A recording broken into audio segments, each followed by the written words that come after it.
On m'a dit que les femmes doivent rester silencieuses, que leur place n'est ni dans les conseils de guerre, ni dans les affaires de l'État. Mais moi, je suis née à Sparte.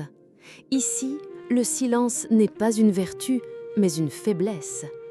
Et moi, Gorgo, fille du roi Cléomène, épouse du roi Léonidas, je n'ai jamais baissé les yeux.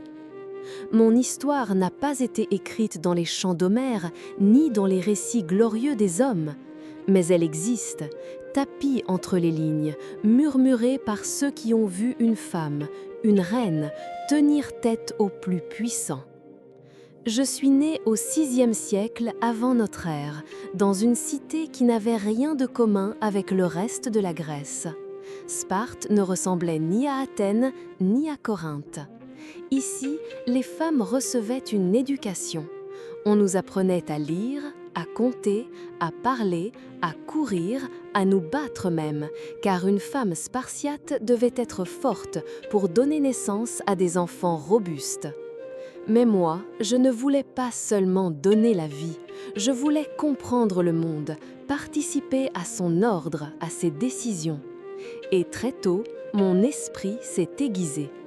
Je n'étais qu'une enfant quand je me suis retrouvée au cœur des intrigues politiques. Un ambassadeur étranger était venu corrompre mon père. Il proposait de l'or et des promesses. Mon père hésitait. Alors moi, petite fille de 10 ans, j'ai dit ces mots. « Père, cet homme nous corrompt.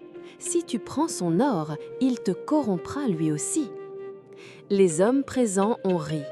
Mais mon père m'a écouté. Il a renvoyé l'ambassadeur.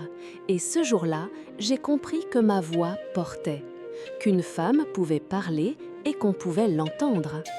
Mais dans ce monde, chaque parole prononcée par une femme était une épée à double tranchant.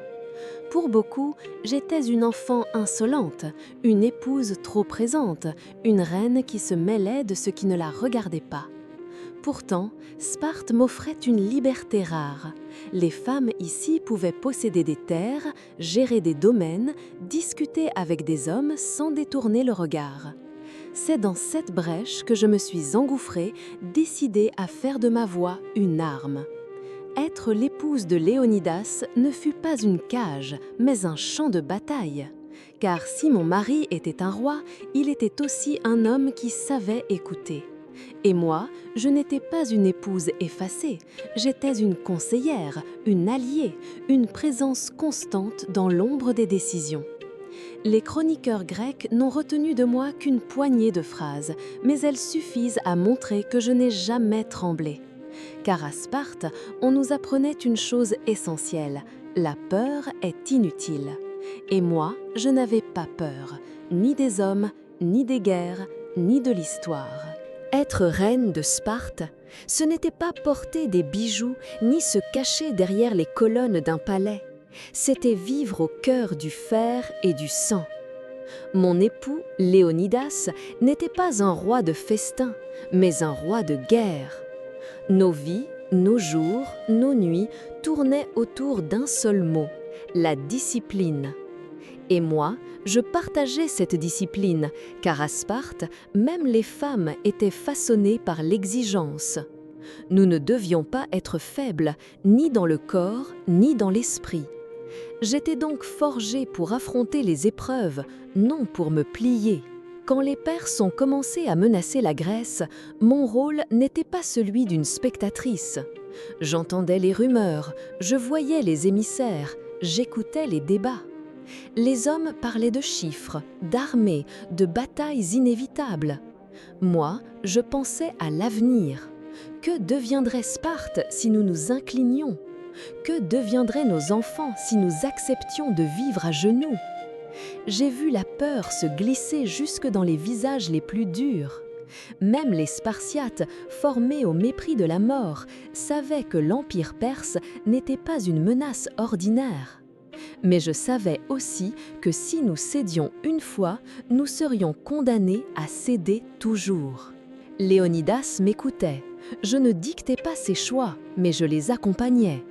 Mon regard n'était pas celui d'une soldate, mais celui d'une femme qui savait ce que signifiait perdre. Car la guerre, ce n'est pas seulement les corps tombés sur le champ de bataille, c'est aussi les femmes qui enterrent leurs fils, qui élèvent seules, qui portent le deuil. Et à Sparte, on nous apprenait à ne pas pleurer trop longtemps, à transformer nos larmes en force. Je ne voulais pas d'un avenir fait de lamentations, je voulais que Sparte reste debout quoi qu'il en coûte. Je me souviens encore de cette nuit où un messager arriva avec une lettre, un simple parchemin recouvert de signes étranges. Les Perses avaient envoyé un avertissement, mais le message avait été dissimulé sous des couches d'encre et de cire. Les hommes ne comprenaient pas. Alors j'ai pris la tablette, je l'ai scrutée et j'ai compris. Il fallait gratter la cire. Sous la surface, les mots apparaissaient clairement. C'était un avertissement, un appel à la vigilance. Ce soir-là, j'ai prouvé encore une fois que l'intelligence peut être une arme plus tranchante qu'une épée. Les hommes aiment croire que l'histoire se fait uniquement sur les champs de bataille. Mais l'histoire, parfois, se joue dans le silence d'une chambre, dans la voix d'une femme qui ose dire ce que personne ose entendre. Moi, je ne portais pas de lance, mais je savais que mes mots pouvaient changer le cours d'un destin. Sparte avait besoin de guerriers, mais elle avait aussi besoin de voix qui refusent de se taire. Et cette voix, c'était la mienne. Quand les armées perses approchaient, la Grèce entière tremblait. Athènes cherchait des alliés, Thèbes hésitait, et beaucoup se demandaient s'il ne valait pas mieux se soumettre que d'être anéanti. Moi, j'ai vu Léonidas préparer son choix avec la sérénité d'un homme qui connaît son destin. 300 Spartiates allaient partir avec lui, vers un défilé étroit, un passage de roches et de poussière, les Thermopyles. C'était là qu'il comptait tenir, là qu'il comptait mourir. Car Léonidas n'était pas dupe, il savait qu'il ne reviendrait pas. Et moi, je le savais aussi. Être son épouse dans ces instants-là, c'était porter un poids plus lourd que toutes les armures.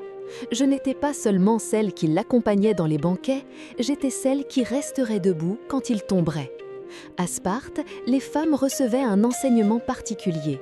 Revenez avec votre bouclier ou sur lui. Nous étions éduqués pour supporter l'absence, pour accepter la mort de nos maris et de nos fils sans fléchir. Mais accepter ne voulait pas dire oublier. Et moi, je voulais que la mort de Léonidas serve à enflammer la mémoire des générations. Avant son départ, j'ai eu un dernier échange avec lui. Les chroniqueurs l'ont retenu car mes mots ont traversé le temps. Reviens avec ton bouclier ou sur lui. Mais ce que peu ont dit, c'est la force derrière ces paroles. Ce n'était pas une menace, ni un caprice d'épouse. C'était la loi de Sparte, la loi que je portais en moi autant que lui. Car si un roi reculait, tout Sparte reculait. Et si un roi tombait en héros, tout Sparte se redressait. J'étais là pour rappeler cette exigence. J'étais là pour être la gardienne de l'honneur, même quand l'épée n'était pas dans ma main. Je n'ai pas pleuré, pas devant lui, pas devant les autres. Les femmes spartiates ne pleurent pas avant que la bataille soit terminée. Nous tenons la tête haute, car chaque larme visible est une victoire offerte à l'ennemi. Et quand Léonidas partit, je me suis tenue droite, mes yeux fixés sur l'horizon, comme pour lui donner la certitude qu'il laissait derrière lui non pas une veuve fragile, mais une reine forte. Une reine capable de porter la douleur de l'absence et de la transformer en force politique. Les Thermopyles sont devenus légendes. 300 hommes face à une armée immense, une résistance héroïque, un sacrifice qui a donné aux Grecs le temps de s'organiser et de repousser l'envahisseur. Mais derrière cette légende, il y avait aussi les voix silencieuses des femmes de Sparte, celles qui ont vu partir leurs maris et qui, comme moi, ont dû continuer à vivre. J'étais le visage de ce courage invisible. L'histoire a retenu Léonidas, mais elle a oublié que derrière lui, il y avait moi, et toutes celles qui refusaient de plier. La nouvelle de la mort de Léonidas n'a pas été une surprise. À Sparte, nous savions toutes que nos hommes ne reviendraient pas. Mais quand le messager a annoncé la chute des 300, un silence s'est abattu sur la cité. Pas de lamentation, pas de cris, pas de désespoir. Les femmes de Sparte n'avaient pas le droit de s'effondrer, moi la première. J'étais la reine et mon deuil devait être un exemple de force. Alors, j'ai levé la tête, j'ai serré les poings et j'ai dit « Léonidas est mort comme un roi de Sparte devait mourir ». Ces mots, je les ai gravés dans ma chair pour ne pas vaciller. Mais derrière ma force apparente, je savais que l'histoire risquait de nous effacer. Les poètes chanteraient les guerriers, les chroniqueurs inscriraient leurs noms, les statues immortaliseraient leurs visages. Et moi, que resterait-il de moi ? Quelques phrases, une ombre dans les récits des hommes ? Cette pensée m'a hantée, car si nous, les femmes, ne racontons pas notre propre rôle, qui le fera ? Alors j'ai continué à parler, à conseiller, à influencer. Sparte avait besoin de chefs, mais elle avait aussi besoin de mémoire. Et je me suis faite gardienne de cette mémoire. On raconte que plus tard, des hommes étrangers vinrent encore me consulter. Ils me demandaient conseil, parfois avec ironie, comme pour éprouver l'intelligence d'une femme. Et moi, je répondais sans détour. Un jour, un visiteur demanda « Pourquoi les femmes de Sparte sont-elles les seules à dominer les hommes ?» J'ai souri et j'ai répondu « Parce que ce sont elles qui mettent au monde les hommes ». Cette phrase a traversé les siècles, non parce qu'elle est spirituelle, mais parce qu'elle dit une vérité que nul n'a pu renier. Sans nous, rien n'existe, ni guerrier, ni roi, ni cité. Je savais que ma voix dérangeait, que chaque mot prononcé en public était un risque. Mais je refusais d'être un fantôme dans ma propre époque. À Athènes, les femmes étaient réduites au silence, enfermées derrière les murs de la maison. À Sparte, nous avions une liberté plus grande, mais fragile.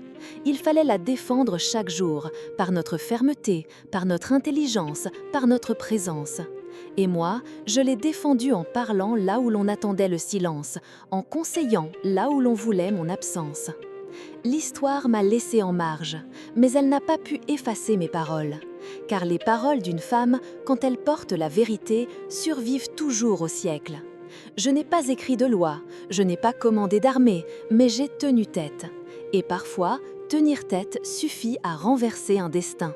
Beaucoup disent que l'histoire de Sparte s'écrit avec le fer des hoplites et la discipline des phalanges.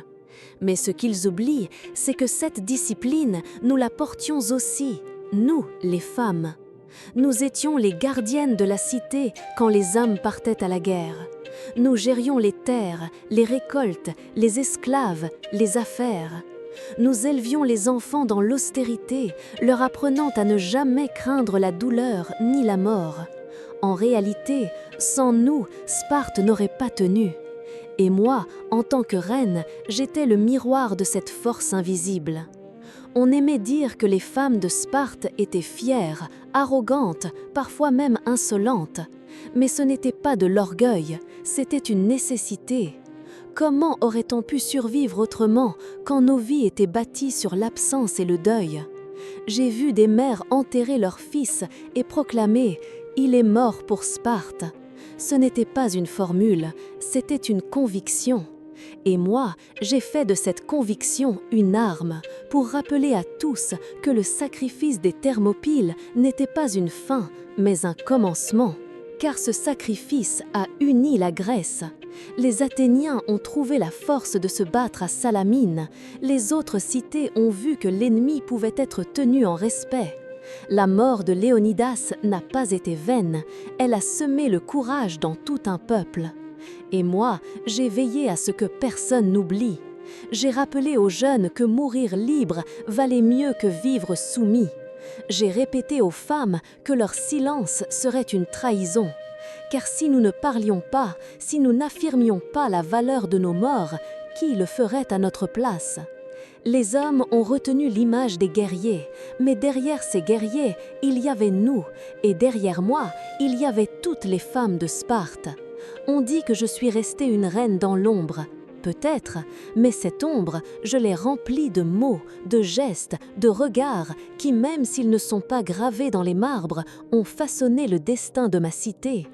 Car chaque fois que je tenais tête à un étranger, chaque fois que je rappelais la loi de Sparte, chaque fois que je refusais d'abaisser les yeux, je prolongeais la victoire de ceux qui étaient tombés. Je ne voulais pas être seulement la veuve de Léonidas, je voulais être la voix de Sparte. Et je l'ai été, malgré les siècles qui ont tenté de m'oublier. Je suis Gorgo de Sparte. Mon nom n'apparaît que rarement dans les chroniques des hommes. Quelques phrases, quelques anecdotes, une ombre dans les récits glorieux. Mais derrière ces fragments se cache une vérité plus vaste. J'ai vécu dans une cité où les femmes avaient une voix, et j'ai refusé de la laisser s'éteindre. J'ai conseillé un roi, j'ai démasqué des complots, j'ai enseigné à ma cité que la dignité ne se négocie pas. Et j'ai montré, par mes paroles comme par ma présence, qu'une femme pouvait tenir tête aux rois et aux étrangers. Je n'ai pas mené d'armée, je n'ai pas gravé de loi, mais j'ai tenu ma place, pleinement, sans jamais baisser les yeux. Et parfois, c'est suffisant pour défier un empire. Quand j'ai vu Léonidas partir vers les Thermopyles, je savais qu'il ne reviendrait pas. Mais je savais aussi que son sacrifice n'aurait de sens que si nous, restés derrière, donnions une voix à ce silence. Ce rôle, je l'ai assumé, avec fierté, avec fermeté, car Sparte n'avait pas seulement besoin de héros qui meurent, mais de femmes qui vivent et qui se souviennent. Aujourd'hui, on me cite pour mes répliques cinglantes, pour mes mots rapides, pour ma langue acérée. Mais ces mots n'étaient pas des traits d'esprit jetés en l'air, c'étaient des armes forgées dans le feu de ma cité, dans le poids de mes responsabilités, dans le sang de ceux que j'ai perdus. Et si mes paroles ont traversé les siècles, c'est parce qu'elles portaient une vérité intemporelle. La liberté se défend par tous les moyens, et le courage n'a pas de sexe. Je suis Gorgo, fille de Cléomène, épouse de Léonidas, reine de Sparte. Mais plus que tout cela, je suis la preuve que les femmes, même quand on tente de les reléguer au silence, trouvent toujours un chemin pour être entendues. Mon histoire a été réduite à une note de bas de page, mais mon esprit a survécu dans chaque femme qui ose parler, qui ose conseiller, qui ose refuser de plier. Car l'histoire peut oublier des noms, mais elle ne peut pas effacer la force d'une voix. Alors souvenez-vous de moi, non pas seulement comme la reine qui encouragea Léonidas, mais comme une femme qui, dans un monde d'hommes, refusa de baisser la tête. Je n'ai pas eu peur, et c'est cela mon héritage.